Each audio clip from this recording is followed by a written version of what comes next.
الحمد لله رب العالمين الذي لم يخلق الإنسان عبثا ولم يتركه سدى، والصلاة والسلام على رسول الله وعلى آله وصحبه ومن والاه. أما بعد، عباد الله، أوصيكم ونفسي بتقوى الله عز وجل.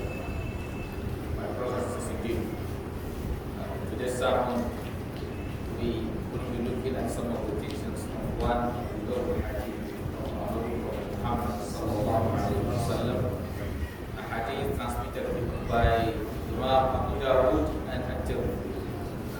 In that global hadith, our Messenger sallallahu alaihi wasallam said, "Man lam yarham saghirana wa ya'rif sharafa kabirina أو ليس منا من لم يرحم صغيرنا ويعرف شرف كبيرنا أو يعرف حق كبيرنا."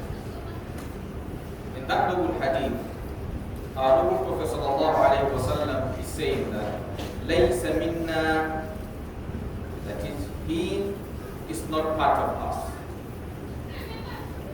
See, the person he is going to mention, or those who have, or the person that have these qualities he is going to mention, he said that that person is not part of us. That is, that person is not on the path of Islam, or he is not living his life according to the dictate of Allah Ta'ala, meaning he is not a good Muslim. And who is that person? He said, "Man lam yarham saghirana," the one that doesn't show mercy to the younger ones. Wa ya'rif sharafa kabirina, and also doesn't know the value of our elders. Now, in another version, he says, وَيَعْرِفْ حَقَّ كَبِيرِنَا, and doesn't know the rights of our elders. Brothers and sisters, indeed, there are some things that we may tend to consider trivial. That is, we may tend to consider them as something minor. One thing we must realize is whatever Allah took his time, or Allah took his time, or Muslim took his time to talk about, that means it is something very critical. It's something very important. And when Allah and His Messenger command you with something, if there are things that they ask you to do, there are things that when you do them, then you have a good life, you have a peaceful life. And if there are things that they ask you to abstain from, if you abstain from them, you will have a good life. And if you do them, you will have an unbearable. And in this noble hadith, he is saying, "Laysa minna," he is not part of us. That is, he is not a good Muslim. The one who does not show mercy to the younger ones.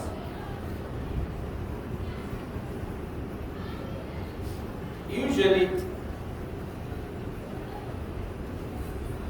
if we have the younger ones amongst us, they are weaker than us. So their life depends on how we handle them, how we manage them. Their happiness or sadness depends on how we treat them. Their future have connection with how we treat them while they are young.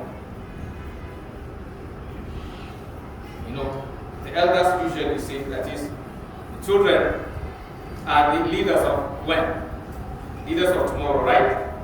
So if you raise the children of today, or if you take care of the weaker ones now, so the time they become stronger ones, then they will be what? Good leaders. And in most cases, when you treat them badly, then you are likely going to have bad leaders.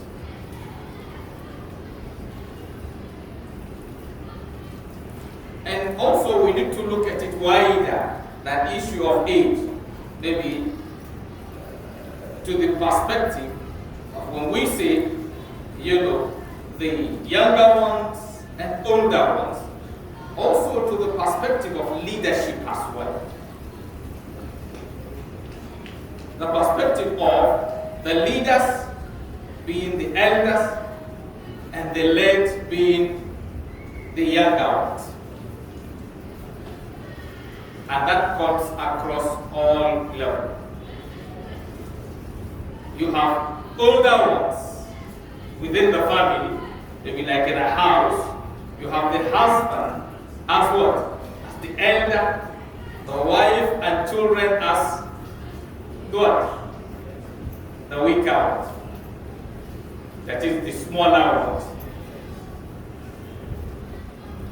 Or maybe in an organization, that is in a company, or in a group, maybe you have the head as the elder and those under him as the younger ones or the smaller ones.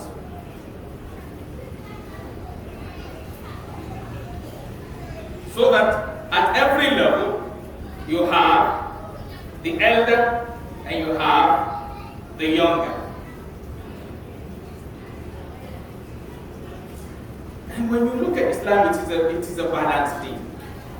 It's in this hadith, what is expected of the younger ones is mentioned, and what is expected of the older ones is also mentioned. He said, the one who does not show mercy to the younger ones, and the one who does not know the value or know the rights of the older ones. That means there's what the younger ones deserve, and also there's what the older ones deserve. And for any society to be successful, each group must give the other their right. Take for instance, like in a family, for you to have a successful family, the husband have to take care of his responsibilities, which his own responsibilities are the what? The rights of the wife. And also, the wife have her own responsibilities. And her own responsibilities are what? The rights of the husband. So for you to have a decent, a happy, a blessed family, the husband must discharge his responsibility, and the wife must also discharge her own responsibility. So for us to have a successful community, for us to have a successful home, the younger ones have to discharge their responsibilities towards the elders, and the elders need to discharge their own responsibility towards the younger ones. And which is the problem of our societies today. Today, we look at things opposite. أصبح المنكر معروفا والمعروف منكرا. That's how we look at things today. Evil is good, and good is what? Is bad.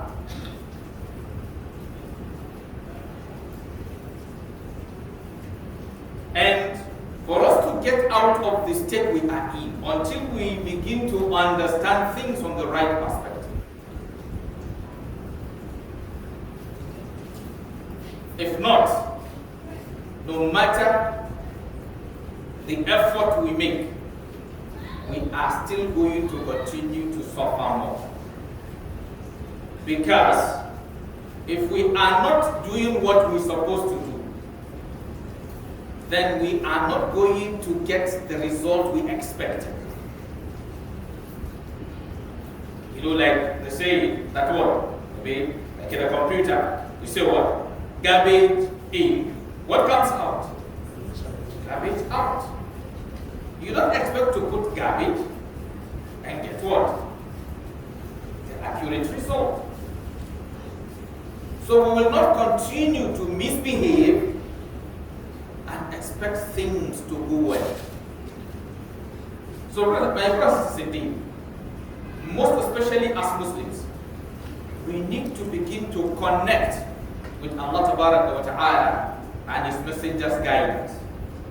Those guidance are first of all meant to give you good life in this world. It is after this world before hereafter comes. So those, Allah's guidance are meant to give you good life in this world and a better life in the hereafter.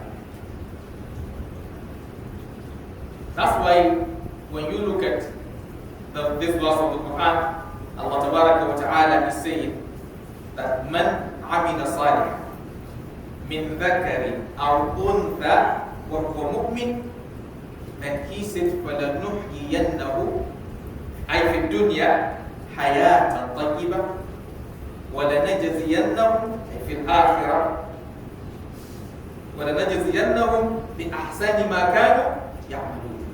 He said whoever does righteous deeds, male or female, and he is a believer, we will make him live in this world a good life, and also in the hereafter, وَلَنَجْزِيَنَّهُمْ, we will reward them, we will compensate them with something better than what they do in this world.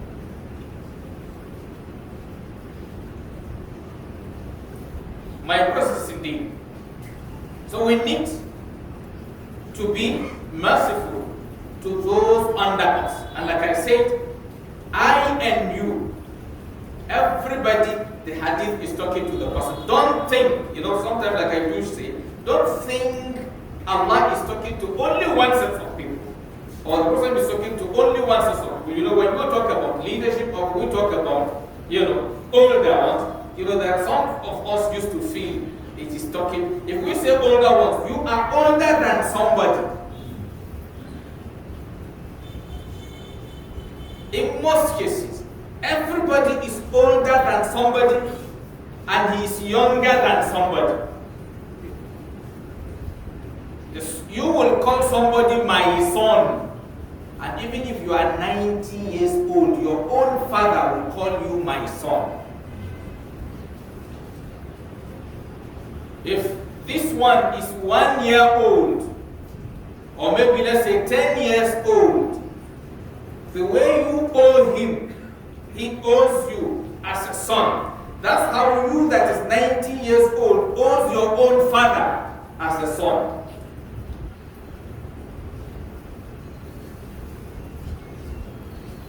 So your own son is your son, and you are your father's son. Your son is your son as a mother, or your daughter as a mother, and you are your father's daughter, or you are your mother's daughter as well. So what you expect from your son, that's what you are also expected to give to your own parents.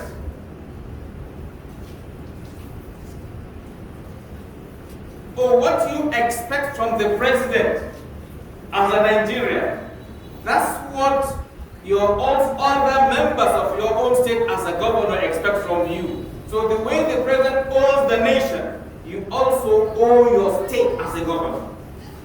The way Allah will ask the president, that's how He will ask you as a governor.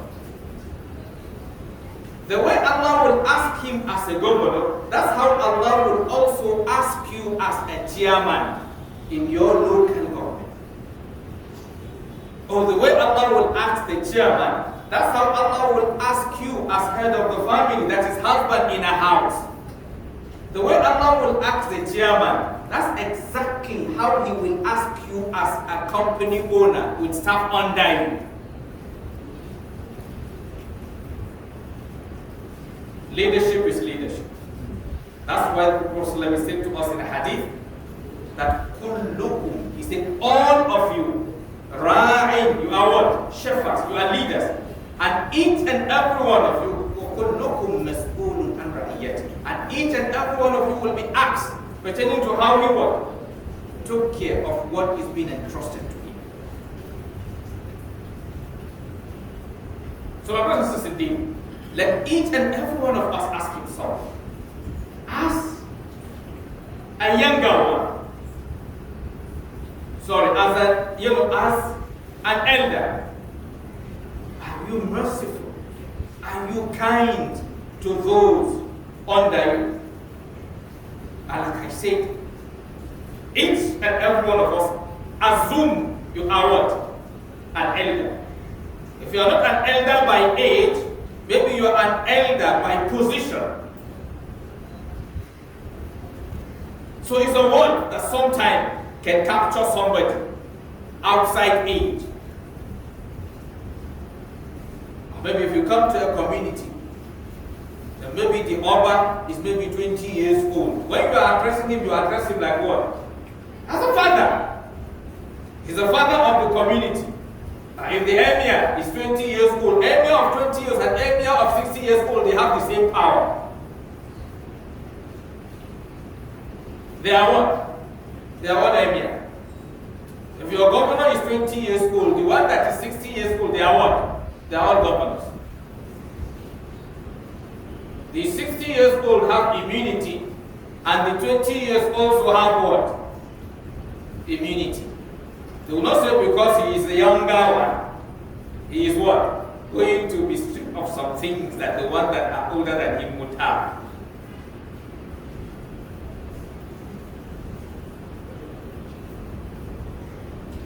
So at whatever capacity Allah placed you above others, learn to be merciful to them.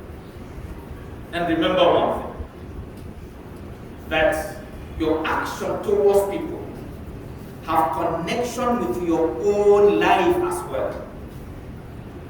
Always remember that nobody doesn't need others. So the way others are have connection with how you too will be. That's how Allah designed the world.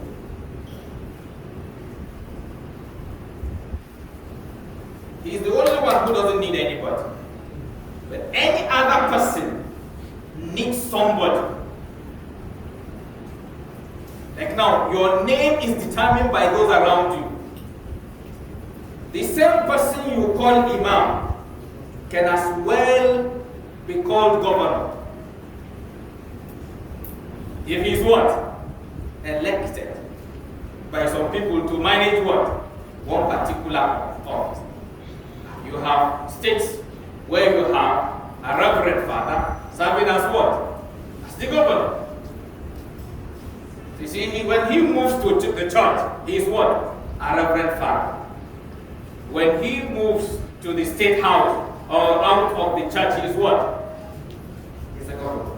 And even while in the church, he is still a governor. There are names, doesn't matter where you come, you are still that. We have our president. If he goes to Saudi for Hajj, he's there for Hajj. He's one of the Hujjaj, but at the same time, he's also a president.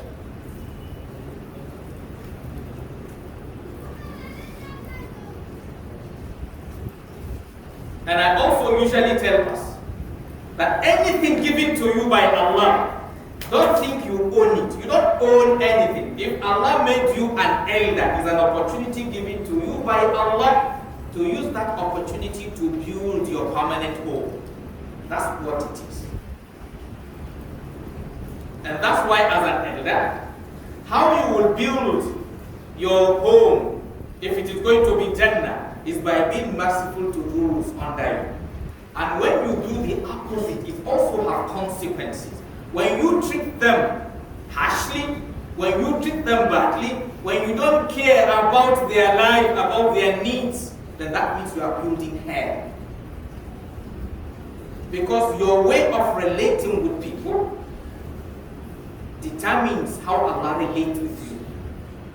That's why in Hadith, Prophet is saying that Man la yarham la yurham. He said the one who doesn't show mercy, mercy won't be shown to him. By who?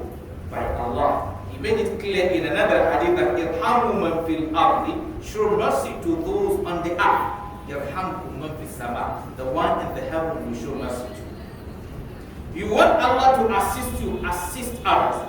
That's why Muslims say in the hadith that Wallahu fi awni al-abd. Allah helps his servant on what condition? He said, Madam al-abdu fi awni akhi. So long as his servant helps his brothers. You want Allah to conceal your shortcomings. What do? Conceal your brother's shortcomings. He said, whoever conceals his brother's shortcomings in this world, Allah will conceal his own in this world and in the hereafter.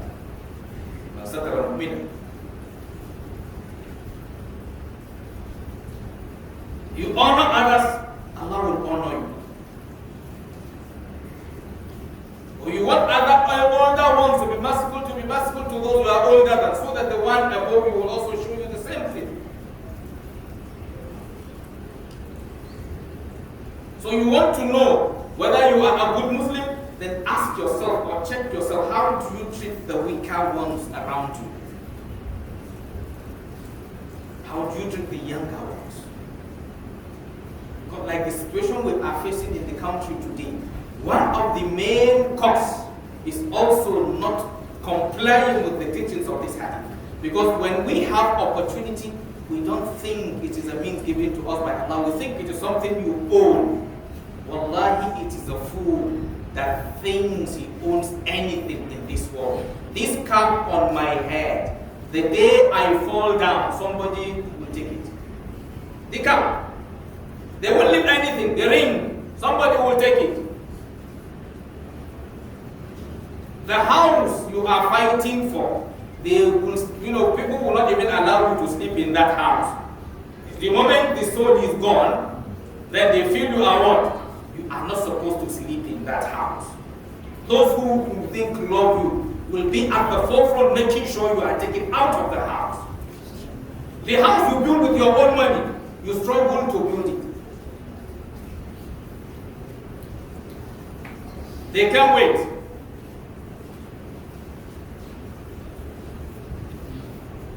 Yes, that office you are fighting for, as you die, sometimes they will not even wait for you to die. Yes, they won't wait for you to die. We've seen it now. Yes, you are still alive. Yes, they say you are what? Incapacitated. And they say they want somebody at least as acting. If they did not say they remove you totally. Yeah. That office that you are troubling yourself about, you don't own anything. You will leave everything and go empty-handed the way you come into this world. That's why a smart person is the one who utilizes that opportunity to build his home. That's what Allah said to us in the hadith that اغتنم خمسا قبل خمس. He said, take advantage of 5 things before 5 things come. He said, you take advantage of when you are wealthy before what? Poverty comes. Take advantage of when you are what? Young, before old age steps in. Take advantage of when you are less busy before you become more preoccupied. Take advantage of when you are healthy before what? Sickness steps in. And lastly, is to take advantage of when you are alive before what? Death comes.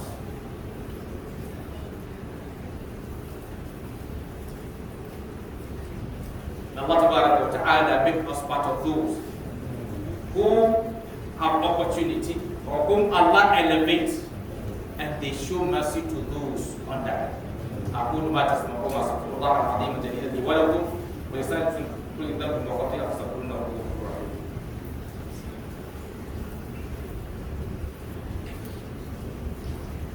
الحمد لله رب العالمين والصلاة والسلام على رسول الله وعلى آله وصحبه ومن والاه ما بعد عباد الله أوصيكم ونفسي بتقوى الله عز وجل.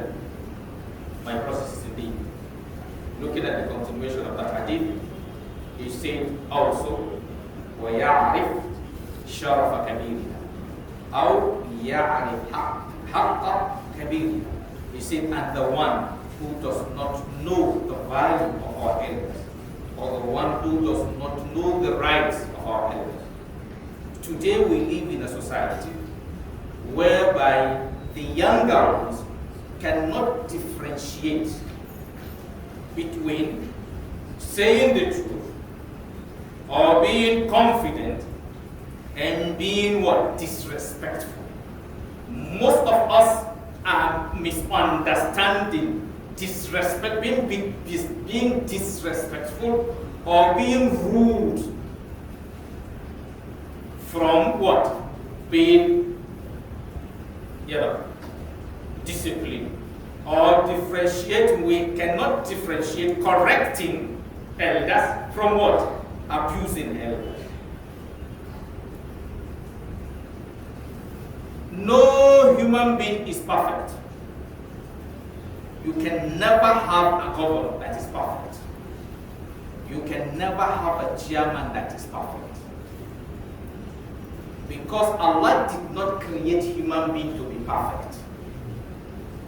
Not because the person doesn't want to be, but because the person who made him didn't make him like that.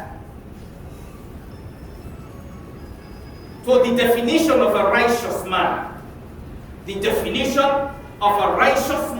is someone whose good outweighs his evil. That's all. You don't have more than that. If Allah wants us to be like that, that is to be 100% upright, we can be.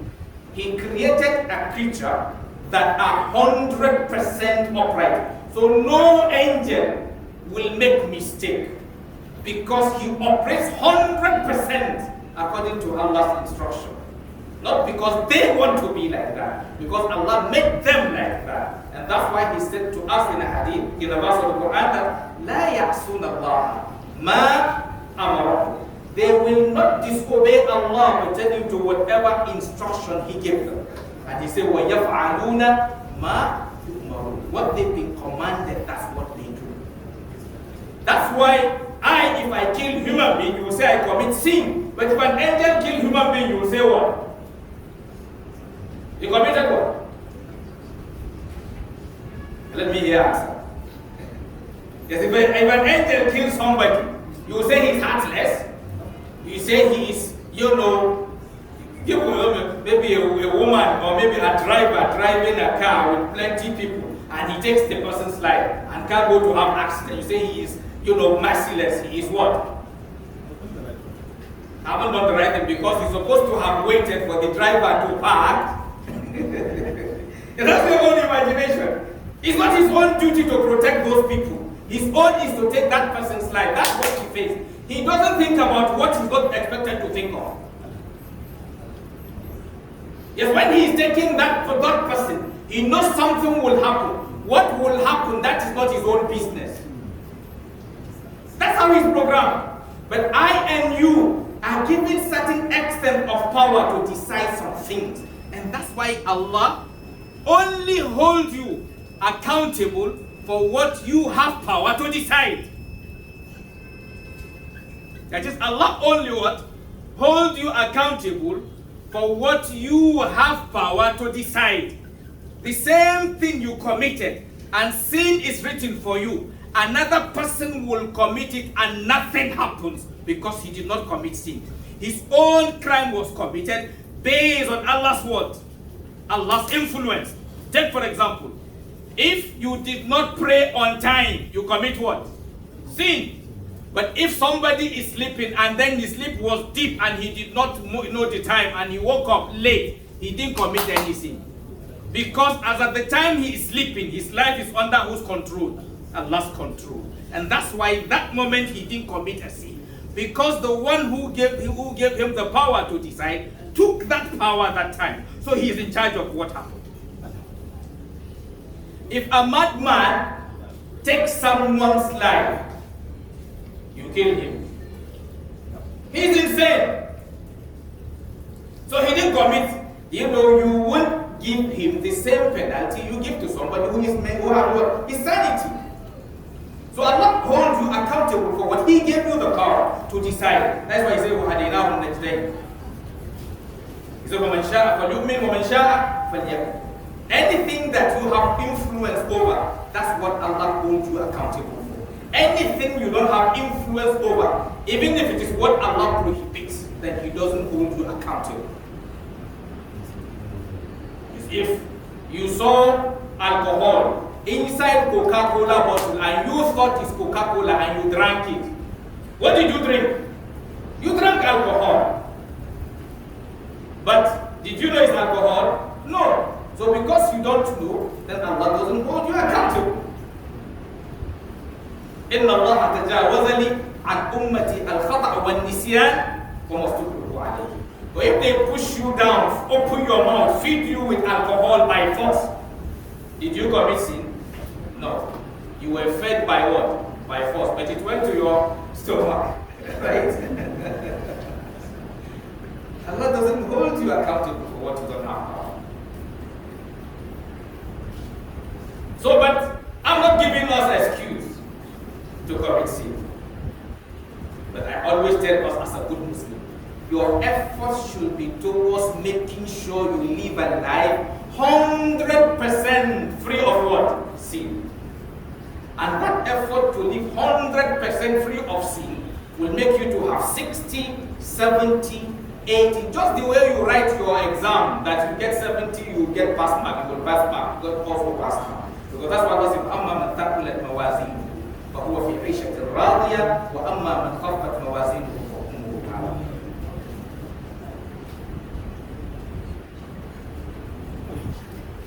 And one amazing thing with Allah is this: sin can take another person to paradise. I know it sounds strange to some of us. Somebody who killed 99 people, killed 100, his effort to ask Allah forgiveness for the sin he committed gave him Jannah. Not because he prayed more than anybody or he gave zakah more than anybody. So that sin you are in, like that is what I mean here, is that the kind of life you are living that Allah does not want. If today you sincerely repent to Allah and you make up your mind that you will change, you will mend your ways. If it is leadership, you are not merciful, you are merciless, and you want to become merciful today, Allah will accept your what? Your tawbah. And sometimes you will go as far as saying, doing what? He said, إِلَّا مَنْ تَابَ وَآمَنَ وَعَمِلَ عَمَلًا صَالِحًا. Then he said, أُولَٰئِكَ يُبَدِّلُ اللَّهُ سَيِّئَاتِهِمْ حَسَنَاتٍ. He said, those who repent sincerely and they mend their ways, taba, they repent, وَآمَنَ, believe, وَعَمِلَ, and do عَمَلًا صَالِحًا, righteous deed, Allah said He will convert their evil to what? To good.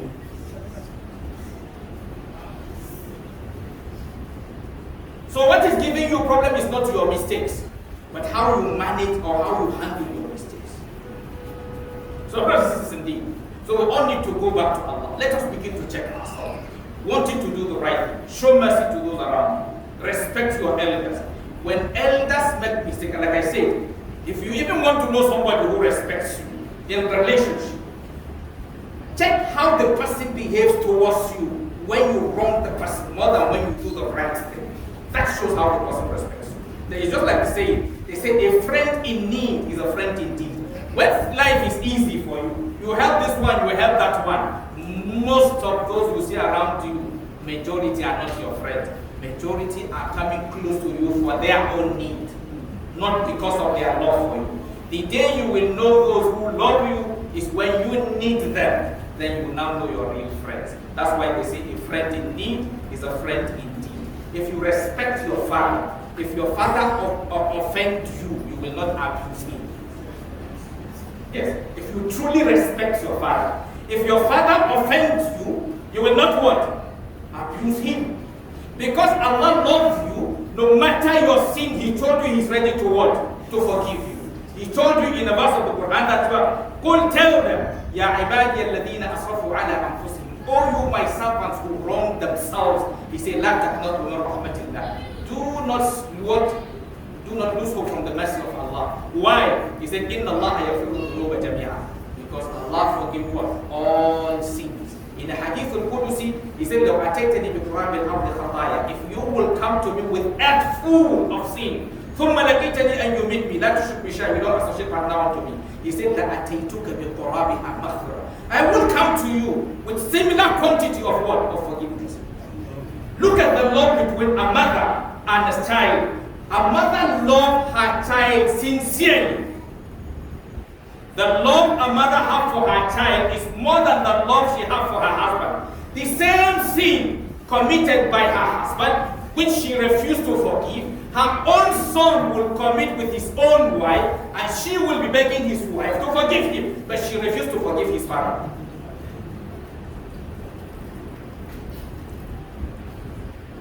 She won't give her child away. Even if it's the worst child, she will be back because she truly loves him.